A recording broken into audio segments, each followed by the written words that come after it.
Hey guys, how are you all? In this video, I'm going to show you that how can you solve if your iPhone's Wi-Fi is not working or there is any type of error while you're enabling your Wi-Fi.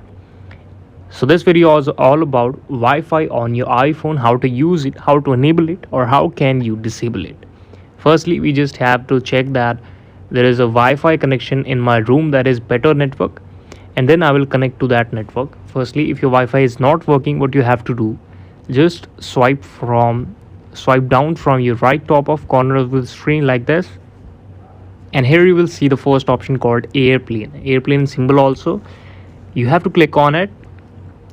Whenever you will click it, your phone will be on the flight mode, and you just have to keep it on the flight mode for 5 or 10 seconds, and after that simply switch off your airplane mode and then try to connect to any type of Wi-Fi network. Like I will go in,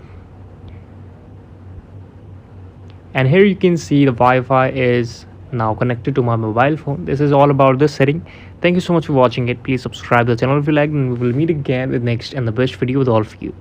Keep watching, keep loving. If you have any type of question, query, or confusion regarding any topic, so just drop that topic into the comment section. We will surely make a separate video on that topic soon.